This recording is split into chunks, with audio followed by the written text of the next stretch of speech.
Atos 14, 14, diz assim a palavra de Deus. Porém, ouvindo isto, os apóstolos, Barnabé e Paulo, rasgando as suas vestes, saltaram para o meio da multidão, clamando: Senhores, por que fazeis isto? Nós também somos homens como vós, sujeitos aos mesmos sentimentos, e vos anunciamos o evangelho para que destas coisas vãs vos convertais ao Deus vivo, que fez o céu, a terra, o mar e tudo que neles há, o qual nas gerações passadas permitiu que todos os povos andassem nos seus próprios caminhos. Contudo, não se deixou ficar sem testemunho de si mesmo, fazendo o bem, dando-vos do céu chuvas e estações frutíferas, enchendo o vosso coração de fartura e de alegria. Dizendo isto, foi ainda com dificuldade que impediram as multidões de lhe oferecerem sacrifícios. Vamos orar a Deus. Pai, pedimos a iluminação, a bênção do Teu Espírito sobre nós, porque não somos suficientes para verdades tão profundas. Nós, desde que se trate de verdade, nós precisamos da Tua intervenção, para que o Senhor nos faça enxergar o que não podemos ver, para que possamos, Senhor Deus, interpretar de forma correta a Tua palavra. Tu que és o autor dessa santa Escritura, move o nosso coração, não só no sentido de entendermos o que Tu queres de nós, mas também que desejemos ardentemente transformar em obras tudo o que entendermos ser a Tua vontade. Coloque esse desejo de urgência em nosso coração. É nossa oração em nome do Senhor Jesus. Amém. Amados, uma tarde, eu estava numa escola que eu dava aula lá no Mato Grosso, na sala dos professores, e a diretora começou a contar para todos os professores, de uma forma bem expansiva e sem rodeios, coisas que ela fazia para que as coisas dessem certo para ela. Ela começou a contar de algumas práticas que ela tinha, supersticiosas, que como toda superstição é tola, mas ela foi contando. E na medida que ela foi contando, ela se lembrou que eu era pastor. Ela olhou para mim e disse assim, toda sem graça, o senhor é pastor, né? Falou, sou. O senhor não acredita nessas coisas. Aí eu vendo que ela estava muito constrangida, ficou sem graça na frente dos outros professores, eu para ajudá-la, eu disse assim, mas a senhora sabe por que os crentes não são supersticiosos? Aí ela disse, não, eu vou contar o segredo. É porque ser supersticioso dá um azar, que a senhora não queira saber. Com isso todo mundo riu, e aí descontraiu-se o ambiente. Mas na verdade isso não está muito longe da verdade. Porque o que é uma superstição, senão que se eu fizer algumas coisas, eu vou interferir no sistema cósmico, e com isso coisas boas podem me acontecer ou coisas ruins acontecerem para outros. Superstição não é nada mais do que isso. Eu me lembro que eu ia com meus irmãos e alguns colegas tomar banho no córrego, e um dos nossos amigos, que graças a Deus mais tarde se converteu, voltou correndo e desvirou todos os chinelos. E eu perguntei, por que você está fazendo isso? E ele disse para mim e para o meu irmão, que hoje é pastor também, virou e disse assim, não, porque isso aqui dá azar, você ficar com o chinelo, deixar o chinelo de cabeça para baixo.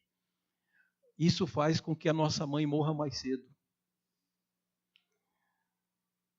Então, talvez por isso algumas mães morreram mais cedo, porque tem muito chinelo de cabeça para baixo. É uma ideia de que uma coisa corriqueira possa interferir no universo e eu tenho que fazer tudo certinho. Não passar debaixo de uma escada. E vai por aí afora, tantas tolices, né, que a gente escuta. Como se pudéssemos, com algum ato nosso, interferir nos poderes cósmicos do universo e interferir com algumas atitudes, vamos dizer assim, inadvertidas, eu acabar fazendo com que, eu interferindo na vida da minha mãe e fazendo com que ela morra cedo. O meu irmão, que já tinha uma vocação para pastor desde aquele tempo, mais novo que eu, correu para onde estavam os chinelos de novo e desvirou tudo de cabeça para baixo. Falou, sua mãe vai morrer. Ele disse, não, não vai, porque Deus cuida da minha casa. E deixou os chinelos virados. Bom, superstição no fundo é isso. Alguma crença tola, algum pensamento de que pequenas práticas podem interferir. E é interessante que aqui o apóstolo Paulo está passando por um problema por causa das crendices dos povos. Algumas dessas crendices são exaltadas hoje por alguns intelectuais no mundo, porque você vai perceber que aqui se trata da cultura grega, da filosofia grega, que como uma coisa de homens, vai ter, por ser de homens, vão ter pecado, vai ter reflexo de coisas erradas, vai ter ignorância, superstição e também vai ter muito pensamento sério e bom. Mas não significa que tudo que venha dos filósofos seja coisa boa. Então, o que está acontecendo aqui? O apóstolo Paulo pregou na cidade de Icônio, que faz parte hoje seria a região da Turquia. Essa é a primeira viagem missionária. A igreja de Antioquia separa Paulo e Barnabé para que eles compartilhem o maravilhoso evangelho de Jesus pelo mundo. E começa a primeira viagem missionária. Eles passam por Icônio, e quando estão passando em Icônio, muitas pessoas se convertem a Jesus e é uma verdadeira alegria. Eu gostaria que você lesse no capítulo 13, dá uma olhada aí. Algo que é bem... Lucas é muito preciso nas coisas que ele diz. Ele diz aqui, verso 48 do capítulo 13, você está vendo aí? Ele diz, os gentios, ou seja, aqueles que não eram judeus, os gentios, ouvindo isto, regozijavam-se e glorificavam a palavra do Senhor. E creram todos os que haviam sido destinados para a vida. Não foram todos os gentios que converteram, mas os que Deus destinou para a vida, esses se converteram, você vê no versículo 48. Os judeus ficaram enciumados por isso. Os judeus lá de Icônio promoveram uma baderna para culpar Paulo e Barnabé. Paulo e Barnabé então saem da cidade e vão para a cidade mais próxima, que é a cidade de Listra. E quando eles estão na entrada da cidade de Listra, eles começam a falar para as pessoas do evangelho de Jesus, explicando que foi preciso que Jesus viesse ao mundo e tudo. Olha que história interessante. Paulo olha e percebe que tem um homem aleijado que ficava ali para receber esmolas. Esse homem aleijado fica olhando para Paulo e Paulo percebe pelo olhar desse homem que ele creu no evangelho. Que tinha se tornado irmão pela fé. Então, mesmo sabendo muito pouco, mas Paulo olhando e vendo aquele homem, prestando atenção em tudo que ele falava, Paulo se dirige a ele e diz para ele se levantar. Ele era um aleijado. Ele se coloca de pé e volta a andar normalmente. Ele é curado milagrosamente, porque Paulo teve misericórdia daquele homem. Mas tendo ele crido, ele cumpriu um requisito para receber essa bênção. Paulo então diz a ele que ele estava curado. E esse homem volta à saúde normal. O problema, meus irmãos, está com a interpretação do milagre. Tem muita gente hoje que acha que a função da igreja é realizar milagres. E como alguns não conseguem realizar milagres, eles se estendem e vão um pouco além. Eles forjam milagres, eles fingem milagres, eles encenam milagres para poder dar sentido à teologia que eles inventaram. Mas o evangelho de Jesus não é necessariamente, e não tem a obrigação de ser acompanhado por milagre em todo lugar. Esses sinais podem acompanhar-nos, mas são acessórios. O evangelho de Jesus, na essência dele, é diferente. E a prova que milagre não resolve todos os problemas, não é um milagre que vai fazer o homem crer. Eu vou citar alguns casos que os irmãos verem. Lázaro foi ressuscitado por Jesus depois de 4 dias, não foi? E quem foi dos judeus que estavam ali presentes que creram? Muitos judeus tramavam a morte de Lázaro, porque Lázaro era uma prova de que Jesus era o Salvador, o Messias. Mas eles não creram.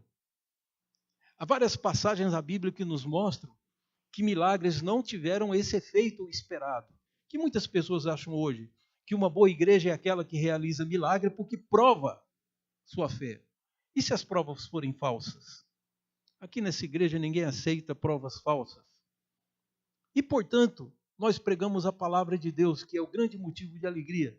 Os milagres Deus é que faz, quando Ele quiser. Então, a questão é que Paulo restituiu, na verdade, Deus restituiu aquele homem à saúde, e Paulo foi quem declarou, mais ou menos aquilo que acontece no profeta Ezequiel, que ele fala aos ossos secos.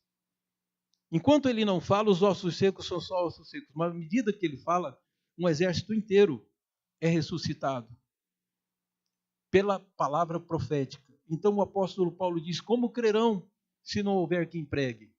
Então quando ele pregou, alguém creu. E ele, com pena daquele homem que vivia à margem da sociedade, vai lá e cura o homem. O problema é que as pessoas começaram a dizer que Barnabé era Júpiter, que equivale na teologia, na mitologia grega, a Zeus. Júpiter é um nome romano, nome latino, mas Zeus, o principal e maioral dos deuses do Olimpo, pensaram ser Barnabé, porque Barnabé estava calado e Paulo pregando. E Paulo chamaram de Hermes. Hermes que na língua grega, porque dentro da mitologia romana era Mercúrio, que você vê aquele que tem as asinhas, né? Dias no pé, no capacete, porque ele é o mensageiro. Então, Mercúrio é um deus, uma divindade grega. Porque antes de fazer isso, eles disseram, os deuses do Olimpo desceram até nós. Porque eles não mudaram de crença. A pregação de Paulo não teve efeito de fazer com que eles entendessem que o que eles estavam seguindo eram ilusões, eram mentiras que os homens contavam para si mesmos. Então, ali naquele momento, eles tentaram interpretar quem seriam aqueles dois homens. E alguém disse, os deuses do Olimpo vieram até nós. Eles continuavam crendo que quem fazia milagre era Zeus e Hermes. E dali eles passam a glorificá-los. O templo de Júpiter ficava bem em frente da entrada da cidade, estava ali próximo. E o sacerdote de Júpiter, ouvindo falar isso, veio correndo e queria oferecer bois, oferecer carnes, fazendo oferendas como se Paulo e Barnabé fossem deuses. Então, fica claro para nós que o que é demonstrado aqui, que Paulo, com suas palavras, acaba demonstrando que o evangelho não veio para exaltar homem algum. O evangelho é para a exaltação de Deus. O evangelho exalta Deus como o único Deus que existe. E aí essa que vai ser a mensagem de Paulo. O primeiro gesto dele foi rasgar suas vestes para que as pessoas vissem o corpo dele e ele dissesse, nós somos homens como vocês, sujeitos aos mesmos sentimentos. Nós somos homens iguais, nós não somos do Olimpo, nós não somos deuses. O Deus verdadeiro é que nos enviou. Então ele vai mostrar que aqueles que queriam endeusá-lo, no fundo estavam sendo usados por Satanás. Imagine que o sacerdote ali, de Júpiter, era dos mais respeitados na cidade de Listra. Aquele homem veio adorar Paulo. Então, nós, pregadores do evangelho, podemos ser tentados pelo inimigo e enganados que nós somos alguma coisa, mais do que verdadeiramente somos. E muitas pessoas podem ceder à tentação de se tornar os deuses do seu povo e da sua igreja.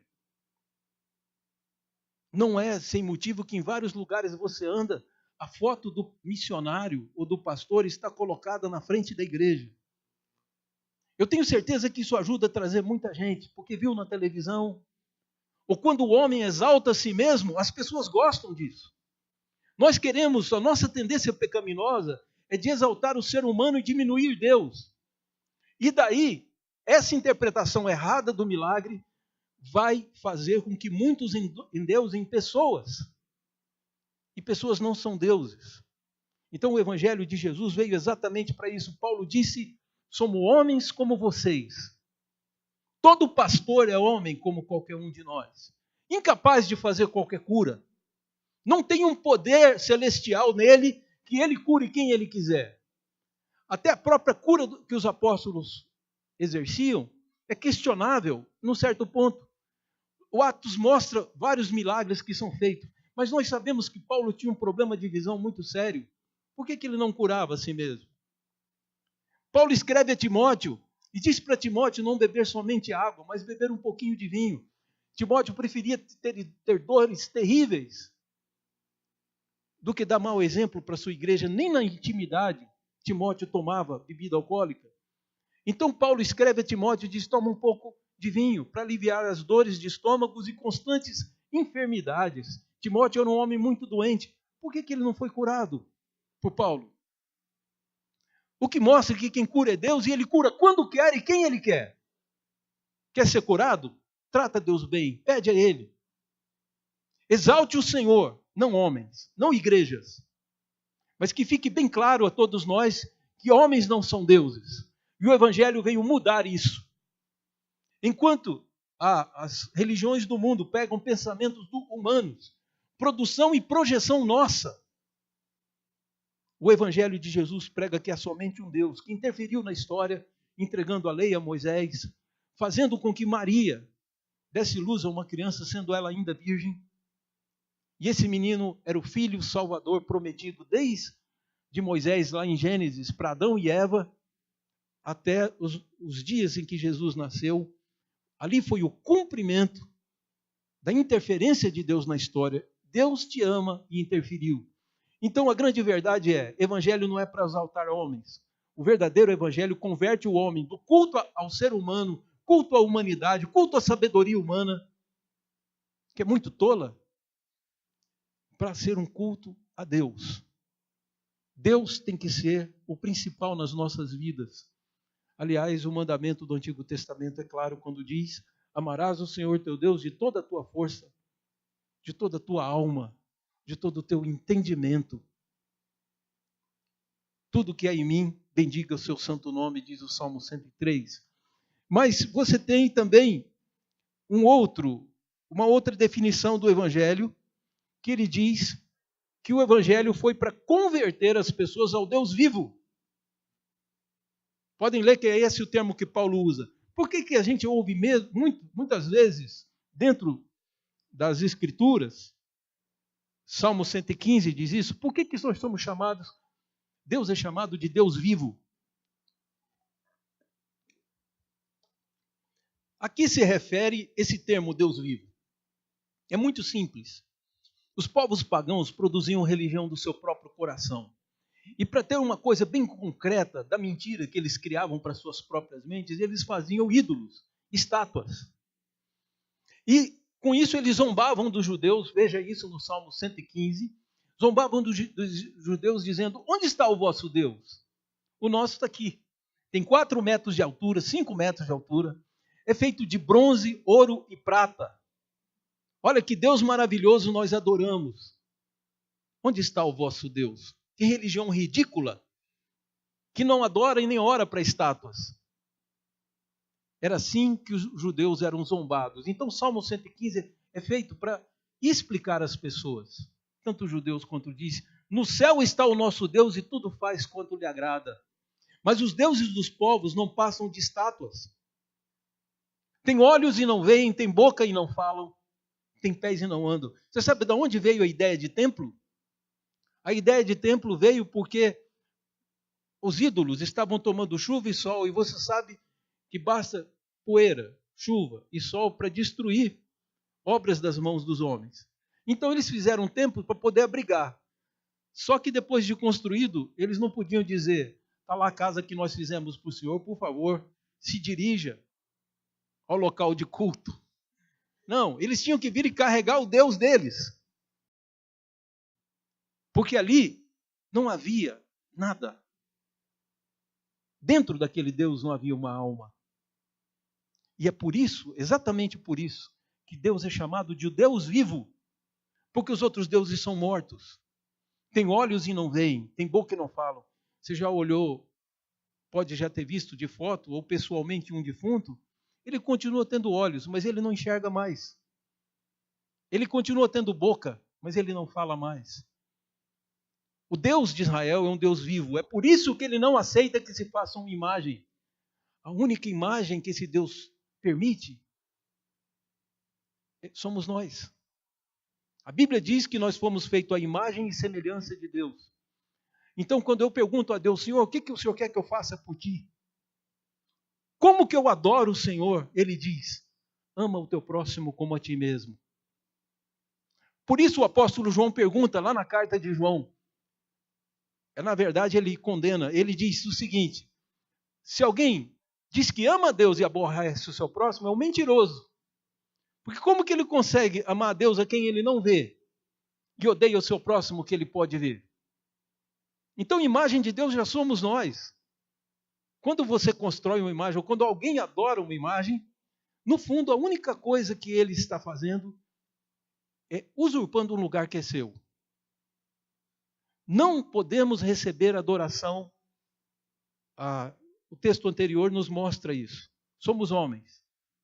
Mas se há uma imagem de Deus na terra, quem enxerga o homem, olha para o seu próximo. Jesus, mais do que isso, foi a expressão exata do ser de Deus, na sua retidão, na sua conduta, e disse aos seus discípulos, vocês querem ver a Deus? Olhem para mim. Quem vê a mim, vê o Pai. Então é evidente que converte ao Deus vivo, ao contrário das superstições e das crenças que são muito mais para feitiçaria do que propriamente para alguma coisa especial.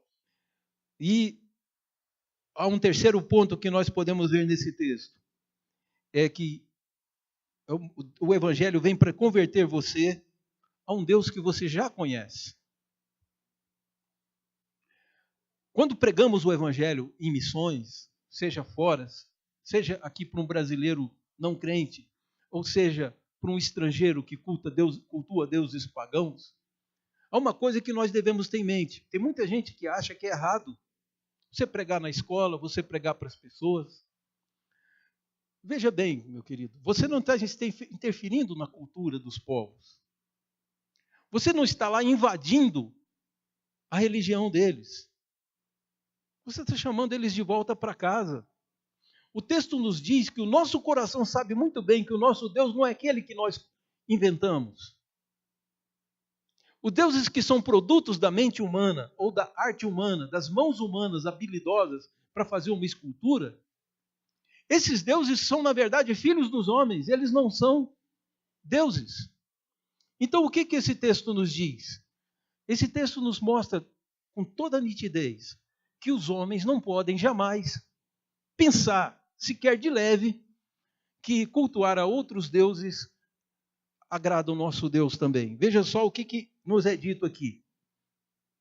Diz aqui, contudo, verso 17, contudo, Deus não deixou ficar sem testemunho de si mesmo, ou seja, Deus falou sobre si dentro da sua vida. Como? Ele diz, fazendo o bem, dando-vos do céu chuvas e estações frutíferas, enchendo o vosso coração de fartura e de alegria. Você já sentiu alegria na vida? Já experimentou fartura? Foi Deus que te deu. O apóstolo Paulo está dizendo que esse foi o testemunho que Deus deu durante a história. Mesmo os povos recusando a andar, a buscá-lo, porque se buscassem o achariam, mesmo assim, esses povos estavam agora sem desculpas. Romanos capítulo 1, isso fica mais claro quando Paulo diz que o que nós podemos conhecer de Deus claramente se pode ver na natureza. E é por isso que todo homem que não glorifica a Deus é indesculpável. Pode ler Romanos capítulo 1.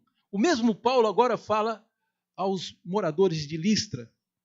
Está dizendo com todas as suas palavras, muito nitidamente, esse Deus já falou com vocês. Quando derramou chuvas em abundância, deu prazer, deu alegria.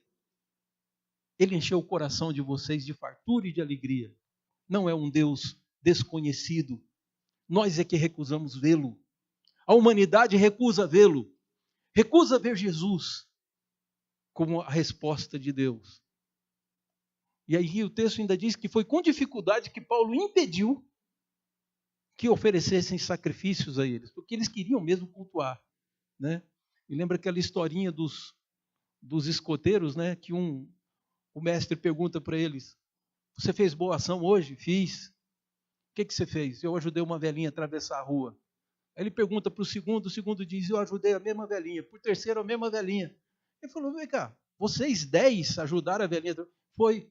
Mas para que precisa 10 escoteiros para ajudar uma velhinha a atravessar a rua? Eles disseram: é porque ela não queria atravessar. É mais ou menos essa história. Nós queremos te oferecer, cultuar vocês como deuses. E Paulo disse: vocês não entenderam. Foi para libertar vocês disso é que eu vim. Foi para resgatar vocês dessas coisas inúteis que eu vim. E o nosso cristianismo deixou entrar o paganismo de volta. E passamos a ter ídolos como os pagãos. Passamos a ter outros deuses, só não tínhamos coragem de chamá-los de Deus. A gente chama de santo. Mas continuamos orando e separando várias funções, vários ministérios para os anjos. Em seguida, nós vamos instituindo uma série de coisas que não tem nas Escrituras, mas que nós precisamos empurrar para o povo, porque é paganismo. É por isso que a reforma veio, e é por isso que veio ao Brasil o nosso querido irmão Ashbel Green Simonton, um americano que tinha o sonho de ser médico, abandonou o seu sonho para ser pastor e veio por pena do nosso Brasil. Porque o cristianismo que se ensinava aqui era pagão, era insuficiente. Os homens eram cheios de vícios. Os homens eram péssimos maridos, maltratavam suas esposas.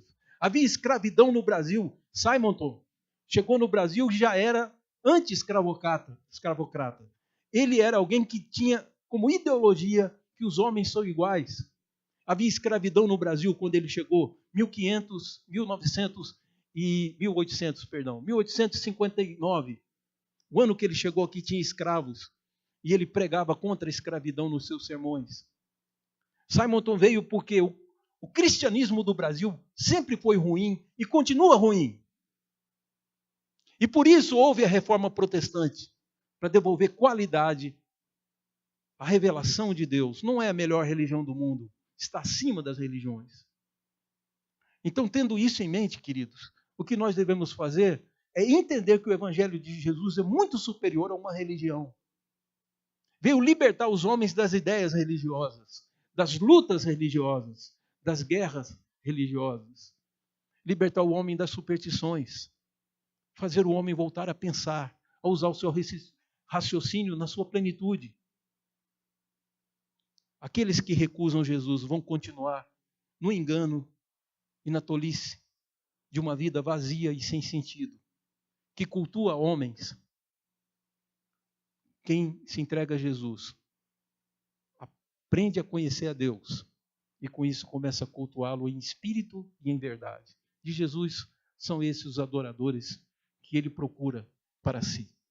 Vamos orar, queridos. Pedir à igreja que curve sua cabeça.